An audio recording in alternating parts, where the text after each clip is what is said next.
datang di sesi konseling ini. Mungkin bisa siap dulu terlebih dahulu. Oke, mungkin bisa cari posisi nyaman terlebih dahulu. Sebelumnya terima kasih, selamat datang kepada Mbak untuk datang di sesi konseling ini. Nah, kalau kata orang tak kenal maka tak sayang, mungkin bisa Mbak jelaskan namanya siapa, terus biasanya dipanggil siapa ya? Kalau perkenalkan, nama saya Jihan Afizah Rahma, panggilan saya Jihan. Oke, berarti saya boleh manggil Mbak sebagai Mbak Jihan ya? Udah makan ya Mbak? Sudah. Alhamdulillah. Bagaimana kabarnya? Baik. Alhamdulillah juga. Nah, sebelumnya saya ingin mengucapkan selamat datang di sesi konseling ini Mbak Jihan. Nah, sebelum itu saya ingin bertanya, untuk Mbak Jihan sendiri apakah sudah tahu konseling itu apa? Belum. Nah, mungkin izinkan saya menjelaskan terlebih dahulu. Untuk konseling itu adalah proses memberi bantuan kepada konseli yang merupakan itu Mbak Jihan untuk menyelesaikan masalah-masalahnya. Nah, nanti kita di sisi konseling ini saya akan mempersilahkan Mbak Jihan untuk menceritakan mengenai permasalahannya, dan saya juga bakal menanyakan beberapa pertanyaan. Jadi emang di sisi ini bakal ada wawancara dalam membahas mengenai masalah Mbak Jihan, dan dari itu tuh saya bisa juga mengetahui masalah Mbak dan membantu Mbak untuk menyelesaikan masalahnya. Nah, sebelumnya juga saya ingin menyampaikan kalau misalnya pada sesi konseling ini kita sangat ada kerahasiaan. Jadi untuk informasi yang Mbak Jihan sampaikan atau permasalahan Mbak Jihan itu hanya sampai di sini aja. Untuk dari pihak luar itu tidak diizinkan untuk mengetahui permasalahan ini, karena emang hanya kita berdua saja yang tahu. Nah, setelah itu ada keterbukaan Mbak Jihan, saya harap dapat terbuka dalam menjelaskan masalahnya. Jadi emang nanti saya juga tahu permasalahannya apa, dan kita sama-sama mencari solusi dari permasalahan Mbak Jihan. Selanjutnya itu kemandirian. Nah, saya harap Mbak Jihan itu tidak ada unsur keterpaksaan dalam konseling ini. Nah, mungkin saya bisa tanya dulu sama Mbak Jihan. Mbak Jihan datang ke sini atas dasar keterpaksaan atau mungkin ada teman atau keluarga atau significant others Mbak Jihan yang meminta Mbak Jihan untuk datang ke sini, atau atas kesadaran sendiri? Keinginan sendiri. Atas keinginan sendiri. Oke. Mungkin sekian hal yang bisa saya jelaskan mengenai konseling. Mungkin kita dapat langsung masuk ke sesi konselingnya. Nah, sebelumnya nih Mbak Jihan kan bilang kalau Mbak Jihan tuh baik-baik saja. Kalau boleh tahu nih, apa sih permasalahan Mbak Jihan sampai membawa Mbak Jihan ke dalam konseling ini? Karena akhir-akhir ini saya sering stres menghadapi tugas-tugas yang terlalu banyak selama kuliah.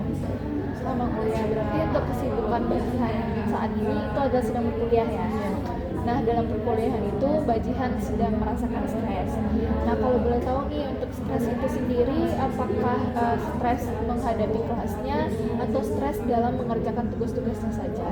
Lebih ke mengerjakan tugas-tugas sih, soalnya terlalu banyak tugas yang diberikan oleh dosen. Saya juga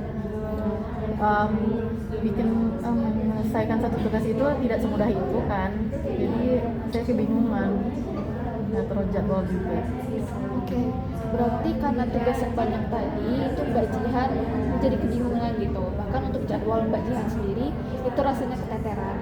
Nah, dalam mengerjakan tugas itu, kalau saya boleh tahu, itu Mbak Jihan merasakan stres itu pada tugas yang sulit saja atau tugas yang banyak? Tugas yang banyak, tapi juga tugas yang sulit, terutama itu tugas intervensi. Oh iya, kalau boleh Mbak Jihan boleh jelaskan lagi intervensi itu seperti apa mata kuliahnya? Jadi kami itu disuruh bikin sebuah program pelatihan gitu, cuman karena mungkin kurang tepat kan judul kami, jadi terlalu banyak revisi. Karena terlalu banyak revisi itu, dan itu gimana ya, Mbak Jihan pun merasa kayak itu tuh tidak ada hati-hatinya sampai membuat Mbak Jihan itu stres gitu, rasanya nggak sanggup lagi untuk melakukan revisi. Nah, kalau boleh nih, apakah dalam mengerjakan revisi itu juga berdampak ke Mbak Jihan dalam mengerjakan tugas-tugasnya? Iya, gara-gara saya fokusnya mengerjakan intervensi, jadi tugas-tugas yang lain tertinggal gitu, belum saya kerjakan. Kalau boleh tahu nih, tugas-tugas yang belum Mbak Jihan itu kerjakan setelah misalnya nih revisi intervensi sudah selesai, itu apakah Mbak Jihan langsung kerjakan atau ada penunda-nundaan di situ? Karena saya stres ngerjain intervensi kan, jadi saya merasa saya perlu istirahat dulu kalau sudah menyelesaikannya. Jadi ya untuk mengerjakan tugas yang lain saya akan kalau boleh tahu nih, saya ingin lebih spesifik lagi, itu penundaan itu baru sampai ke dekat-dekat deadline atau bagaimana? Iya, biasanya gitu. Berarti Mbak Jihan dari yang saya dengar tadi setelah melakukan revisi itu Mbak Jihan beristirahat terlebih dahulu, berarti itu break dari rasa stres atau rasa sibuknya dari mengerjakan revisi itu, sampai pada akhirnya untuk tugas-tugas yang lain berdampak atau prokrastinasi akademiknya. Nah, kalau boleh tahu nih, apakah dalam mengerjakan tugas-tugas yang sulit itu Mbak Jihan pernah sampai yang tugas-tugas yang lain itu tuh sampai terlambat gitu dikumpulkan? Kalau tadi kan prokrastinasi itu sampai ke dekat deadline, pernah nggak Mbak Jihan mengerjakan tugas itu sampai kelewat deadline atau terlambat mengumpulkan?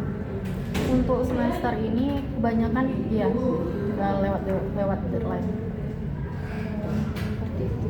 Nah, kalau boleh tahu nih, tugas-tugas yang dekat-dekat yang lewat-lewat deadline itu, apakah Mbak Jihan merasa stres gitu dalam mengerjakan tugas itu? Karena kan memang sudah lewat gitu deadline-nya. Jadi apakah Mbak Jihan merasa lega atau merasa makin stres gitu? Merasa makin stres sih, karena stres mengerjakannya sudah akhir-akhir deadline, terus kelewat juga makin stres. Jadi pikiran saya bercabang-cabang. Baiklah, mungkin kesimpulan kalau boleh tahu lagi, selain permasalahan stres akademik atau prokrastinasi akademik, apakah ada permasalahan lain lagi yang berhubungan dengan akademik dari Mbak Jihan? Jadi menurut saya semester sebelumnya juga ngalamin menurunnya IPK, IP. Jadi gara-gara itu saya kayak percuma gitu loh ngerjain tugas cepat-cepat, tapi ujung-ujungnya juga tidak memuaskan. Jadi gitu. Berarti Mbak Jihan merasa ini udah ngerjain tugas nih, udah bagus-bagus banget ngerjain tugas, udah tepat waktu, ternyata hasil dari hasil belajar Mbak Jihan itu tidak sesuai apa yang Mbak Jihan ekspektasikan. Berarti saya bisa mengambil kesimpulan kalau misalnya Mbak Jihan stres akademik yang sekarang itu tuh juga berasal dari rasa kecewa Mbak Jihan ya, kan IP-nya yang turun di semester yang sebelumnya. Maka dari itu Mbak Jihan merasa stres dengan tugas-tugas yang ada gitu, karena ya kalaupun emang dikumpulkan itu hasilnya tetap akan sama gitu, tidak sesuai dengan apa yang Mbak Jihan ekspektasikan. Mungkin itu juga menjadi kenapa Mbak Jihan prokrastinasi akademik sampai menunda-nunda tugas, sampai terlewat juga, karena pada akhirnya hasil yang akan didapatkan juga sama. Seperti itu ya Mbak Jihan pikirkan. Oke Mbak Jihan, untuk sesi konseling hari ini mungkin saya sudah mendapat gambaran gitu mengenai permasalahan Mbak Jihan. Wajar Mbak Jihan merasakan stres akademik, tapi mungkin saran dari saya adalah Mbak Jihan move on dulu dari semester yang lalu, karena emang yang menghambat Mbak Jihan sekarang itu kan nilai yang IP kemarin itu yang turun. Tapi saran yang bisa saya berikan adalah Mbak Jihan selesaikan dulu permasalahan Mbak Jihan yang ada di semester lalu yang masih terbawa sampai sekarang. Mungkin Mbak Jihan bisa memotivasi diri atau mencari support seperti itu dan mengerjakan tugasnya sebelum deadline. Mungkin bisa mengerjakan dari tugas yang mudah dulu gitu. Nah, untuk revisi mungkin bisa ditunda dulu. Jadi emang daripada Mbak Jihan kerjain revisi yang emang buat stres, saya sarankan Mbak Jihan mengerjakan tugas yang emang bisa dikerjakan di saat itu terlebih dahulu gitu. Daripada nanti Mbak Jihan merasakan stres dan juga prokrastinasi akademik. Apakah Mbak Jihan apakah ada Mbak Jihan ingin ada saran lain? Saya rasa udah cukup itu. Saya bakal ngelakuin kerjain tugas-tugas yang saya bisa saat ini dulu, baru saya kerjain revisi nanti. Baiklah, karena kita ketika sesi konseling kita sudah selesai, saya ingin mengucapkan terima kasih kepada Mbak Jihan sudah terbuka dalam menceritakan masalah-masalahnya, dan alhamdulillah kita juga mencapai kita dapat meluruskan permasalahan tersebut sampai akhirnya menemukan solusi. Saya ingin mengucapkan salam. Assalamualaikum warahmatullahi wabarakatuh. Waalaikumsalam warahmatullahi wabarakatuh.